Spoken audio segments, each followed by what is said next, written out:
Hi, welcome to the next session of the oscillation. In this video, we will discuss about the damped oscillations.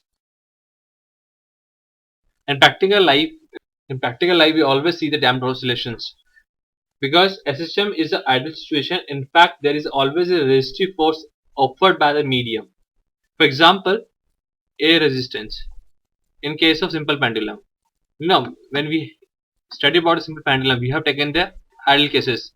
We never consider about the air resistance. If there is a air, obviously there will be an effect of the time period over it. Second, the force can be a frictional forces. In case of the spring mass system, can offer some frictional forces.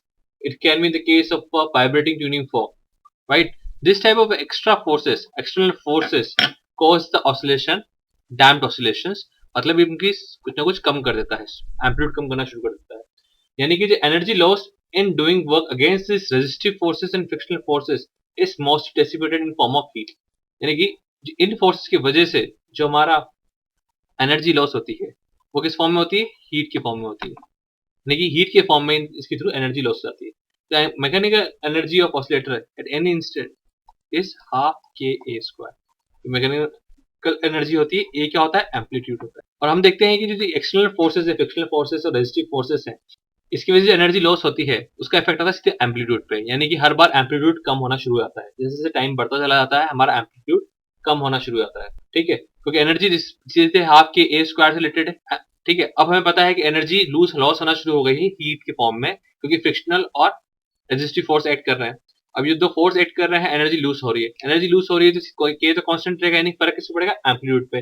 और amplitude फर्क पड़ता है तो amplitude कम होता चले जाएंगे, और जैसे एम्पलीट्यूड कम होते हैं तो उनको हम बोलते हैं डैम्प्ड ऑसिलेशन, राइट. अब ये जो डैम्प्ड ऑसिलेशंस हैं, इसका ये जो फोर्सेस होते हैं डैम्प्ड ऑसिलेशन की वजह से, या फोर्सेस जो होते हैं एक्सटर्नल फोर्सेस, एक्सटर्नल फोर्सेस मान लें, रेजिस्टिव फोर्सेस मान लें, ये एक्सपेरिमेंट के थ्रू देखा गया है कि डिपेंडेंट होते हैं वेलोसिटी पर, डायरेक्टली प्रोपोर्शनल टू वेलोसिटी. जिस डायरेक्शन वेलोसिटी है उसके रिवर्स डायरेक्शन में. इसलिए ये force we can ignore this forces as negative हो minus B we. B is a constant, है ना, और उसको हम बी को हम बोल देंगे, this is called damping constant और डैम्पिंग कोएफिशिएंट. ये कांस्टेंट वैल्यू होती है और डायरेक्टली प्रोपोर्शनल टू वेलोसिटी की होती है. उस टाइम वेलोसिटी क्या है उसके अकॉर्डिंग ये डैम्पिंग फोर्सेस होते हैं. तो इसकी यूनिट क्या हो जाएगी? Minus B we. बी की यूनिट हो गई हमारी न्यूटन सेकंड अपॉन मीटर. ठीक है. अब ये जो फोर्सेस, अब हम पूरा फोर्स देखें सिस्टम के ऊपर, तो ऑब्वियसली सिस्टम जब हो रहा था तो उस टाइम फोर्स क्या लगता था? सिर्फ रिस्टोरिंग फोर्स लगता था. उस टाइम फोर्स था सिर्फ रिस्टोरिंग, जिसकी वैल्यू थी माइनस के वाई. अब हमारे पास इसके अलावा एक फोर्स और हो गया है, that is called the resistive force, और you can say a frictional force और any other force, external forces, which is minus B V. तो according to Newton second law, हम न्यूटन से सेकंड लॉ की बात करते हैं. इसमें अगर हम फोर्स लगाते हैं m into A, that is D square y upon D T square. Force क्या होता है? m इंटू ए.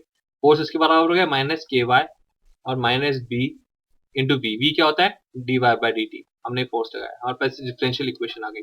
जैसे पहले आई थी वैसे डिफरेंशियल इक्वेशन आ गई. इस डिफरेंशियल इक्वेशन को प्रॉपर तरीके से लिखते हैं. तो हमारे पास हो गया ये D square Y upon D T square plus B upon M D Y by D T plus K upon M Y equal to zero. तो ये एक डिफरेंशियल इक्वेशन आ गई. इसका जो सोल्यूशन आता है वो आता है Y equal to A E raise to power. इसका एक्सपोनेंशियल फंक्शन आएगा और एक ट्रिग्नोमेट्रिकल फंक्शन आएगा, A E raise to power minus B T upon 2m sin omega dash t plus theta, with the condition that ये जो हम differential equation use की, इसमें कंडीशन लगेगी इसके अंदर दिस k बाय m जो y कांस्टेंट है, k by m is greater than b upon इसका coefficient divide by 2, that is b by m, that is b by 2m whole square. इस case में इस differential equation का solution ये होगा. तो हमारे पास डिफरेंशियल इक्वेशन सॉल्यूशन ये मैथमेटिक्स का पार्ट है. तो इसका सॉल्यूशन हमारे पास आता है एक एक्सपोनेंशियल फंक्शन और एक साइन फंक्शन. एक्सपोनेंशियल और साइन फंक्शन की वजह से जो वैल्यू आती है, इसका हम ग्राफ बनाने की कोशिश अगर हम करें तो ग्राफ कुछ इस तरह से आएगा. अब हमारे पास नॉर्मल ऑसिलेशंस होते हैं. ठीक है, एक्सपोनेंशियल फंक्शन आ गया, उसका एक्सपोनेंशियल का कुछ ग्राफ बना के देख लेते हैं. हमने एक्सपोनेंशियल का ही ग्राफ बना लिया. अब इसके अंदर जब एसएचएम होगा तो इसी पर्टिकुलर बीच में एसएचएम होना शुरू होगा. यानी कि एसएचएम हुआ, लेकिन साइनसॉइडल फंक्शन बना दिया हमने. साइन फंक्शन था हमारा अंदर, और वो क्या है कि सैंडविच हो गया दो एक्सपोनेंशियल फंक्शन के बीच में. तो इस वजह से इसका जो एम्पलीट्यूड हमारा टाइम पे देख रहे हैं, यहाँ एम्पलीट्यूड कुछ था, यहाँ कम हो गया और एक ग्रेजुअली डिक्रीज होता चला गया. जो एम्पलीट्यूड की इक्वेशन बनती है उसके अंदर जो एम्पलीट्यूड देखा हमने वो हो गया A E raised power minus B T by 2 है. ये एम्पलीट्यूड की इक्वेशन होगी, एम्पलीट्यूड जिस तरीके से हर बार कम हो रहा है। और yt हमारा इक्वेशन हमने निकाल लिया था, वो था a e raised to power minus bt by 2m, ये एम्पलीट्यूड हो गया इस पूरे का।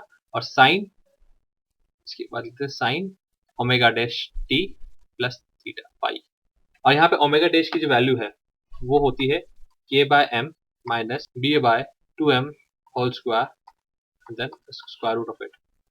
और this is the solution for the damped oscillation where a and phi are the constant and at equal to a e raised to power minus bt by 2m. So this is a e raised to power minus bt by 2m. Amplitude इस तरीके से decrease हो रहा है।